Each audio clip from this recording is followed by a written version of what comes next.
Telangana high court ఒక చారిత్రాత్మకమైన తీర్పునిచ్చింది. ఆ తీర్పు ఏంటంటే, సాధారణంగా మీడియాను మేనేజ్ చేసిన రాష్ట్ర ప్రభుత్వాలు సోషల్ మీడియాలో ఉన్న వాళ్ళందరినీ కేసులు పెట్టి అరెస్ట్ చేసి రకరకాల వేధింపులకు గురి చేస్తున్నాయి. అయితే తెలంగాణలో కాంగ్రెస్ ప్రభుత్వం వచ్చిన 20 నెలల పైన కాలంలో దాదాపు వేలాది కేసులు పెట్టినారు. అది గ్రామ స్థాయి నుంచి మొదలుకొని రాష్ట్ర స్థాయి వరకు అందరినీ కూడా ఈ కేసులు పెట్టి వేధించే కార్యక్రమం పెట్టుకుంది.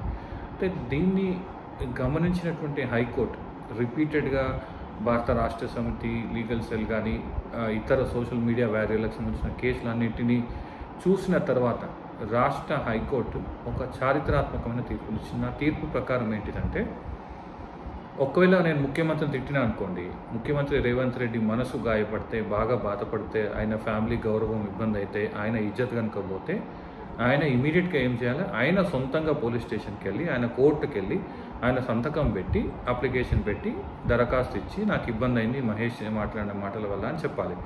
కానీ ఏమైంది, 22 నెలలుగా రాష్ట్రంలో ఉన్నటువంటి కాంగ్రెస్ పార్టీ డ్రైవర్లు, పోలీస్ కానిస్టేబుల్, ఎస్ఐలు, ఎస్ఐ యొక్క సిబ్బంది, వీళ్ళందరి యొక్క మనోభావాలు దెబ్బతిన్నాయి, మాకు చాలా బాధ అయింది రేవంత్ రెడ్డిని తిడితే అని ఒక ఫేక్ కంప్లైంట్ ఇచ్చి, same story, same thing, everything same except పేర్లు చేంజ్ చేసి, డేట్లు చేంజ్ చేసి ఇచ్చినారు. ఈ ప్యాటర్న్ని గమనించిన తర్వాత రాష్ట్ర ఉన్నత న్యాయస్థానం ఒక మాట చెప్పింది, నిజంగానే రేవంత్ రెడ్డికి బాధ అయితే ఆయన వచ్చి ఇవ్వాలి, రాష్ట్ర ప్రభుత్వం మీకు ఇచ్చేది పోతే రాష్ట్ర ప్రభుత్వం ఇవ్వాలి, చీఫ్ సెక్రటరీ ఇవ్వాలి, మధ్యలో మీరెవరు పోయి మీరంతా మీరు ఎందుకు వచ్చిరని అడిగింది.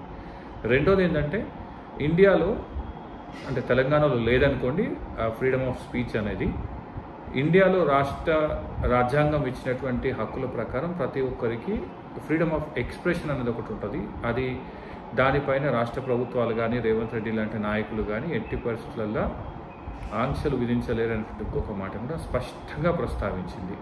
వీటితో పాటు పోలీసులు కేసు పెట్టాలి అనుకున్నప్పుడు ప్రైమా ఫేసి వ్యవహారం అంతా చూడాలి.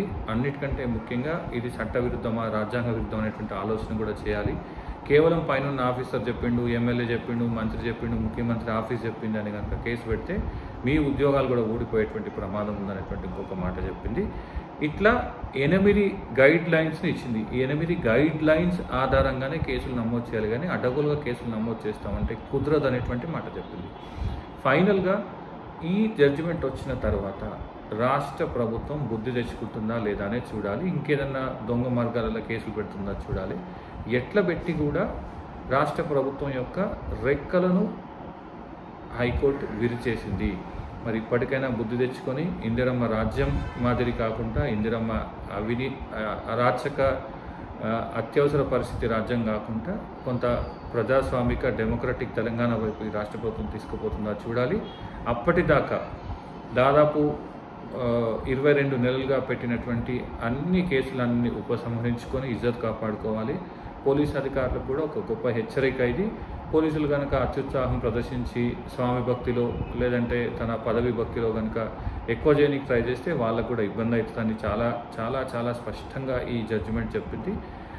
ఇట్లాంటి జడ్జిమెంట్స్ వచ్చినప్పుడు దేశంలో ఇంకా రాజ్యాంగం ఉంది, రాజ్యాంగం యొక్క స్ఫూర్తి కొనసాగుతుంది, జ్యుడిషియరీ ఉందనేటువంటి ఒక భావన వస్తుంది. మన దేశం కూడా నేపాల్ లెక్క అరాచకం వైపు పోదనేటువంటి నమ్మకం వస్తుంది. బట్ అంతిమంగా ఇప్పటిదాకా పెట్టి అణిచివేయేందుకు ట్రై చేసినటువంటి వాళ్ళందరికీ రాష్ట్ర ప్రభుత్వం క్షమాపణ చెప్పాలి. ఇది నల్లబాలుకు సంబంధించినటువంటి కేసులో వచ్చింది.